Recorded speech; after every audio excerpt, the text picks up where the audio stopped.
शेगाव तालुक्यातील आळसना गावात गेल्या अनेक वर्षांपासून पिण्याच्या पाण्याची कृत्रिम टंचाई निर्माण झाली असून अनेकदा तक्रार करूनही ग्रामपंचायत प्रशासनाने दखल न घेतल्यानं संतप्त महिलांनी रिकाम्या घागरी आणि हंडे डोक्यावर घेऊन ग्रामपंचायतीवर धडक मोर्चा काढला।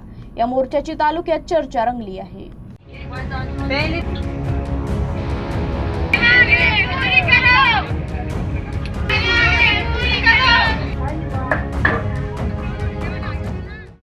बुलढाणा जिल्ह्यातील शेगाव तालुक्यातील आळसना गावात महादेव मंदिराच्या मागील बाजूची ही वस्ती। या वस्तीत पिण्याच्या पाण्याची पाईपलाईन टाकण्यात आली आहे, मात्र कागदावर असलेली ही पाईपलाईन प्रत्यक्षात मात्र कोरडी ठणठणीत पडली आहे।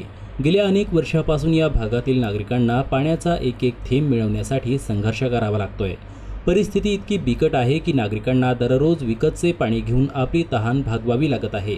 या गंभीर समस्येबाबत येथील महिलांनी आणि नागरिकांनी अनेक वेळा ग्रामपंचायत प्रशासनाचे उंबरठे झिजवले, लेखी तक्रारी केल्या, मागण्या केल्या, मात्र सुस्त प्रशासनानं याकडे साफ दुर्लक्ष केलं। प्रशासनाच्या याच उदासीनतेचा आणि अन्यायाचा पाढा वाचण्यासाठी शनिवारी या भागातील शेकडो महिला रस्त्यावर उतरल्या। हातात आणि डोक्यावर रिकाम्या घागरी घेऊन महिलांनी ग्रामपंचायत कार्यालयावर तीव्र घागर मोर्चा काढला आणि प्रशासनाविरोधात जोरदार घोषणाबाजी करीत ठिय्या दिला। आमच्या इथं अशी समस्या आहे की आम्हाला पाणी नाही आहे, काहीच नाही आहे। आम्ही 16-17 वर्षे झाले ग्रामपंचायतमध्ये पोलीस सरपंचाकडे तक्रार देत आहे की बुवा आम्हाला पाणी द्या।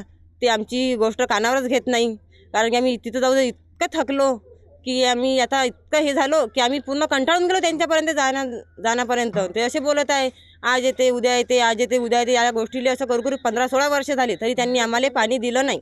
आता बी आम्ही त्यांना फोनला 2-3 दिवस झाली तर त्यांना आमच्या घरी बोलवलं होतं की आमच्या इथं पाणी नाही आहे, आम्हाला विकतचं पाणी आहे, आता आम्ही पाण्यामुळे काय करा। तर ते आम्हाला बोलले की तुम्हाला मी पाईपलाईन देतो। तर ते बी बोलले तरी आम्ही त्यांचे 2-3 दिवस झाले त्यांच्याकडे काही गेलो नाही आतापर्यंत। पण आता ते आम्हाला बोलले की देतो। आज त्यांना सकाळी फोन लावला की बुवा आम्हाला पाण्याचं काहीतरी करा तुम्ही। तर ते बोलले तुमच्या इथं माणसं आज पाठवत आहे। आतापर्यंत ते माणसं आले नाही, आम्ही आतापर्यंत त्यांची वाट बघितली। हमारे नलों के पानी नहीं आता और हमारे तरफ सड़क नहीं बनी हुई है और नाले नहीं है। और हम बोल रहे कि सड़क उसमें नाला लगाओ, तो बोलते कि तुम्हारे यहाँ पास सरपंच भी आ जाएंगे तो नाली बनती नहीं।